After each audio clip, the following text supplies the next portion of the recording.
ഇന്ന് വൈകുന്നേരം ഉച്ചയ്ക്ക് ശേഷം കുറ്റ്യാടി മണ്ഡലത്തിലെ സോഷ്യൽ മീഡിയ മേഖലയിലെല്ലാം വ്യാപകമായ UDFിൻ്റെ ഭാഗത്തു നിന്നുള്ളൊരു പ്രചരണം നടന്നുകൊണ്ടിരിക്കുകയാണ്.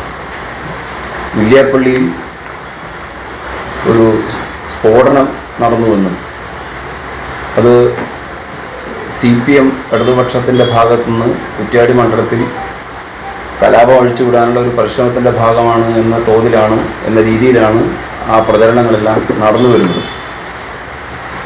അതോടൊപ്പം തന്നെ UDYFിൻ്റെ നേതൃത്വത്തിലുള്ള ഒരു പ്രതിഷേധ മാർച്ചും വില്യാപ്പള്ളിയിൽ സംഘടിപ്പിക്കുന്നതായി സോഷ്യൽ മീഡിയ വാർത്തകളിലൂടെ മനസ്സിലാക്കാൻ കഴിയും.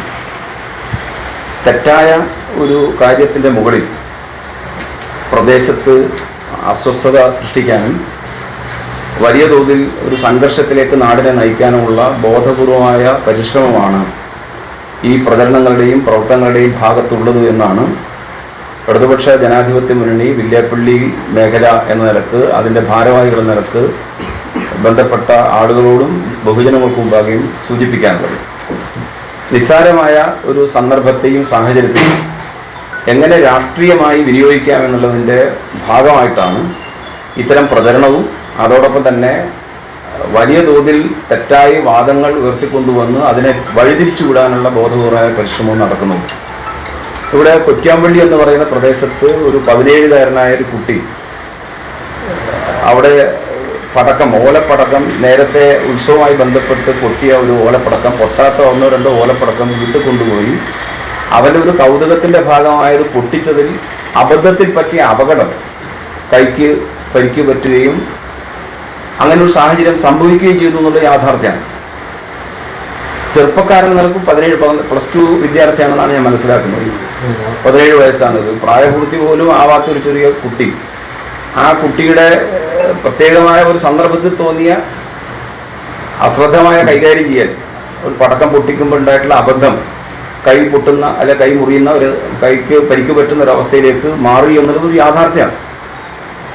ആ വിഷയത്തെയാണ് തെറ്റായി വ്യാപകമായി CPMൻ്റെ അക്രമത്തിനുള്ള കോപ്പുകൂട്ടലാണെന്നുള്ള വ്യാഖ്യാനം നടത്തി കുറ്റ്യാടി മണ്ഡലത്തിൽ ഇന്നത്തെ ഒരു രാഷ്ട്രീയ സാഹചര്യത്തിൽ അസ്വസ്ഥത സൃഷ്ടിക്കാനുള്ള പരിശ്രമം UDFിൻ്റെ ഭാഗത്തുനിന്ന് ഉള്ളത് എന്ന് ഞങ്ങൾ സംശയിക്കുകയാണ്. നേരത്തെ നടന്ന ചില പ്രവർത്തനങ്ങളെ എല്ലാം കൂട്ടിപ്പിടിച്ചുകൊണ്ട് തികച്ചും വ്യക്തിപരവും ഒരു പ്രാദേശികവുമായി മനസ്സിലാക്കപ്പെടാവുന്ന ഒരു കാര്യത്തെ രാഷ്ട്രീയ ലാഭത്തിനു വേണ്ടി ദുരുദ്ദേശപരമായി വിനിയോഗിക്കുന്നു എന്നുള്ളതാണ് ഈ കാര്യത്തിൽ UDFിൻ്റെ ഭാഗത്തു നിന്ന് വന്നു ചേർന്നിട്ടുള്ള നടപടിക്രമങ്ങളെന്നാണ് ഞങ്ങൾക്ക് ഈ കാര്യത്തിൽ സൂചിപ്പിക്കേണ്ടത്. പ്രത്യേകിച്ചും 17 വയസ്സുകാരനായ ഒരു കുട്ടി ഈ കാര്യത്തിൽ അവന് പറ്റിയുള്ള അബദ്ധവും തെറ്റും തിരുത്തി ശരിയാം വണ്ണം മുന്നോട്ട് പോകാൻ കഴിയുന്നതിന് പകരം ഭാവിയിൽ അവരുടെ ഭാവി പോലും അപകടപ്പെടുത്താവുന്ന വിധത്തിൽ ഒരു ക്രിമിനൽ പശ്ചാത്തലമുണ്ട് എന്ന് വരുത്തി തീർത്ത് ആ കുട്ടിയുടെ ഭാവിയെ പോലും ഇല്ലാതാക്കുന്ന ഒരു സാഹചര്യമാണ് യഥാർത്ഥത്തിൽ UDFിൻ്റെ ഈ തെറ്റായ സന്ദേശം നൽകുന്നതിലൂടെ സൃഷ്ടിക്കപ്പെടുന്നതെന്നാണ് ഞങ്ങൾക്ക് LDF നിലക്ക്, വില്യാപ്പള്ളിയിലെ പ്രവർത്തകന്മാർ നിലക്ക് ഇവിടെ സൂചിപ്പിക്കാനുള്ളത്. അതുകൊണ്ട് തന്നെ ഈ കാര്യത്തിൽ UDFിൻ്റെ നേതൃത്വം ഈ വിഷയത്തെ തെറ്റായി വ്യാഖ്യാനിക്കുന്നത് അതിൽ നിന്നും പിൻവാങ്ങണം എന്ന് അഭ്യർത്ഥിക്കുക.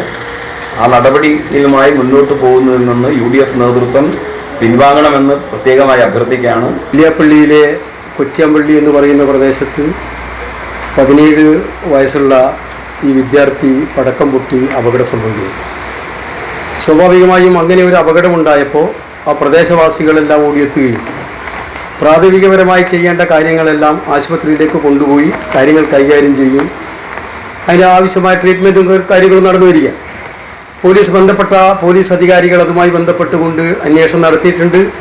അവരെല്ലാ റിപ്പോർട്ടുകളും ശേഖരിച്ചിട്ടുണ്ട്. അവർക്കൊക്കെ വന്ന എല്ലാ അധികാരികൾക്കും അത് പൂർണ്ണമായി ബോധ്യപ്പെട്ടിട്ടുണ്ട്. ഒരു ചെറിയ കുട്ടിക്ക് ഒരു കൗതുകത്തിൻ്റെ ഭാഗമായി പടക്കം പൊട്ടിച്ചപ്പോൾ ഉണ്ടായിട്ടുള്ള ഒരു സംഭവം മാത്രമാണ് ഇത് എന്ന് ആ നാട്ടിലും എല്ലാവർക്കും അറിയാം. പക്ഷേ ഇവിടെ UDF ചെയ്ത ഒരു സംഭവം എന്താണ് എന്ന് വെച്ചാൽ, കുറ്റ്യാടി മണ്ഡലത്തിനകത്ത് ഇടതുപക്ഷ ജനാധിപത്യ മുന്നണിക്ക് ഈ 16ാമത് നിയമസഭാ തെരഞ്ഞെടുപ്പിൽ വിജയം സുനിശ്ചിതമാണ് എന്ന് UDF തിരിച്ചറിയാം. അതിൻ്റെ ഭാഗമായിട്ട് തന്നെ അതിൽ വെപ്രാളം പൂണ്ട് ഈ നാടിനകത്ത് ബോധപൂർവം കലാപം ഉണ്ടാക്കാനുള്ള അവസരമായി ഇത്തരം സംഭവങ്ങളെ എടുക്കാൻ വേണ്ടിയാണ് UDF തീരുമാനിച്ചിട്ടുള്ളത്. വില്യാപ്പള്ളിയിലെ കൊറ്റിയാമ്പള്ളി പ്രദേശത്ത് താമസിക്കുന്ന ഏതൊരാളോടും ചോദിച്ചാൽ ഈ കുട്ടികളെ ഈ 17 വയസ്സുള്ള ഈ അപകടം സംഭവിച്ചിട്ടുള്ള കുട്ടിയെ സംബന്ധിച്ച് മനസ്സിലാക്കാൻ വേണ്ടി കഴിയും. ഏതെങ്കിലും തരത്തിൽ മറ്റു തരത്തിലുള്ള ഇടപെടലുകളോ എന്തെങ്കിലുമുള്ള ഒരു കുട്ടിയാണോ എന്ന് പരിശോധിച്ചാൽ വളരെ പാവമായി എല്ലാവരോടും സൗമ്യമായി പെരുമാറുന്ന ഒരു കുട്ടിയാണ് എന്ന് എല്ലാവർക്കും അറിയാം. ആർക്കും അതിൽ മറ്റു വ്യത്യസ്തമായൊരു അഭിപ്രായമില്ല. വേറെ ഏതെങ്കിലും തരത്തിലൊരു കലഹമുണ്ടാക്കുകയോ മറ്റെന്തെങ്കിലും പരിപാടിക്ക് പോവുകയോ ഒന്നും ചെയ്യുന്ന കുട്ടിയല്ല. വളരെ സമാധാനപരമായി വീട്ടിൽ ഒരു ജ്യേഷ്ഠനും അനുജനും എപ്പോൾ ഒരുമിച്ചാണ് സഞ്ചരിക്കുക.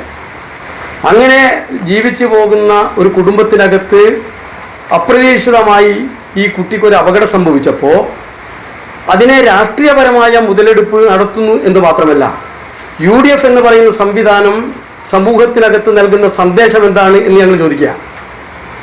ഒരു ചെറുപ്പക്കാരനെ അല്ലെങ്കിൽ ഒരു വിദ്യാർത്ഥിയെ താൽക്കാലിക ലാഭത്തിന് വേണ്ടി ഒരു ക്രിമിനലായി ചിത്രീകരിക്കുന്ന നിലയിലേക്ക് 1-2 വോട്ടിന് വേണ്ടി അല്ലെങ്കിൽ കുറ്റ്യാടി മണ്ഡലത്തിൻ്റെ സമാധാന അന്തരീക്ഷം പൂർണ്ണമായി തകർക്കുന്ന നിലയിലുള്ള UDFൻ്റെ ഈ ശ്രമം വിലപ്പോവില്ല എന്ന് തന്നെയാണ് ഞങ്ങൾക്ക് പറയാനുള്ളത്. വില്യാപ്പള്ളി മേഖലയിലെ 7ാം ബൂത്ത് കമ്മിറ്റിയുടെ കൺവെൻഷൻ ഈ വീട്ടിന് തൊട്ടടുത്ത് നടക്കുന്നുണ്ട്. രാജീവ് ഉൾപ്പെടെയുള്ള ആളുകൾ ആ കൺവെൻഷനിലുണ്ട്. അപ്പോൾ അവിടെ നിന്നാണ് ഈ ബഹളം കേട്ടിട്ട് ഇവരൊക്കെ അവിടെ എത്തിച്ചേരുന്നത്. സ്വാഭാവികമായും യാദൃശികമായ ഒരു സംഭവത്തെ രാഷ്ട്രീയ മുതലെടുപ്പിന് വേണ്ടിയുള്ള ശ്രമം നടത്തിക്കൊണ്ടിരിക്കുന്നത്. ഇന്ന് 12 മണിവരെ UDFുമായി ബന്ധപ്പെട്ട ആളുകൾ നമ്മളോടൊക്കെ സംസാരിച്ചിരിക്കും. ഓ പാവായിപ്പോയി, ആ കുട്ടി ചെറിയ കുട്ടിയല്ലേ, എന്താ പറ്റിയെന്നൊക്കെ ചോദിച്ച് നമ്മളൊക്കെ പറഞ്ഞ് ചെറിയ കുട്ടിയാണ്, അബദ്ധത്തിൽ പറ്റിയാണ്. 1 മണി 1:30 മണിക്ക് ശേഷമാണ് ഈ സംഭവം വേറൊരു വിധത്തിലേക്ക് വരുന്നത്. അപ്പോൾ നമ്മൾ വാട്സപ്പിലൂടെയും മറ്റും ഈ കാര്യം കാണുമ്പോൾ അതുവരെ നമ്മളെപ്പോലുള്ള ആളുകളോട് പാവമായി പോയി, കുട്ടിയുടെ കൈ പോയി, പ്രശ്നം എന്നെല്ലാം പറഞ്ഞ ആളുകൾ എവിടുന്നോ നടന്നൊരു ഗൂഢാലോചനയുടെ ഭാഗമായിട്ടാണ് ഉച്ചയ്ക്ക് ശേഷം ഇത് വേറൊരു വിധത്തിലേക്ക് വഴിതിരിച്ച് വിടുന്നത്. നമുക്കതിലത് വലിയ സംശയമുണ്ട്. കാരണം രാവിലെ ഉച്ചയ്ക്ക് 1 മണി വരെ ഇല്ലാത്തൊരു സംഭവം അതിനുശേഷം എവിടെയോ വെച്ച് നടന്ന ഒരു ഗൂഢാലോചന ഭാഗമായിട്ടാണ് വീണ്ടും ഈ സംഭവത്തിലേക്ക് ഈ രീതിയിലേക്ക് വന്നത് എന്നുള്ളതാണ്. സ്വാഭാവികമായിട്ട് ഒരു കൺവെൻഷൻ നടക്കുന്നതിന് തൊട്ടടുത്ത് ഇങ്ങനെ സംഭവം ഉണ്ടാവുമെന്ന് വെച്ചാൽ നമുക്കെല്ലാവർക്കും അറിയാമല്ലോ, ഒരിക്കലും സംഭവിക്കാൻ സാധ്യതയില്ലാത്തൊരു കാര്യമാണ്. കുട്ടി കളിക്കുന്നിടത്ത് എന്തോ സംഭവിച്ചു. നേരത്തെ പറഞ്ഞ പോലെ ഈ കേടായ പടക്കം കൊണ്ടുവന്ന് അത് കഴിച്ച് എന്തോ ചെയ്താണ്, അതാണ് സംഭവിച്ചത്. ഇക്കാര്യത്തിൽ പറയാനുള്ള അത് മാത്രം. ഇതൊരു ബോംബുണ്ടാക്കി ഇല്ലെങ്കിൽ ആ വേറെ വിധത്തിൽ ഉണ്ടാക്കി എന്നൊക്കെ പറഞ്ഞ് രാഷ്ട്രീയ മുതലെടുപ്പിന് വേണ്ടിയുള്ള ഒരു ശ്രമം നടക്കുകയാണ്. നേരത്തെ PC സുരേഷും കൃഷ്ണസുമാഷും പറഞ്ഞ പോലെ കൊറ്റിയാമ്പള്ളി പോലുള്ള പ്രദേശത്ത് ഒരു അനിഷ്ട സംഭവം നടക്കാത്ത പ്രദേശമാണ്. ആ പ്രദേശത്ത് ഈ കുട്ടികളെക്കുറിച്ചോ ഇല്ലെങ്കിൽ ഈ വീടിനെക്കുറിച്ചോ ആരന്വേഷിച്ചാലും ഇത്തരം രീതിയിലുള്ള ഒരു കാര്യവും നമുക്ക് കണ്ടെത്താൻ കഴിയില്ല. ഈ കുട്ടി പോലും അത്തരം പ്രവർത്തനങ്ങളിൽ ഏർപ്പെടുന്ന സജീവമായ രാഷ്ട്രീയ പ്രവർത്തനം നടത്തുന്ന ഒരു കുട്ടി ഒന്നുമല്ല. അതുമാത്രമേ ഈ കാര്യത്തിൽ നമുക്ക് പറയാനുള്ളൂ.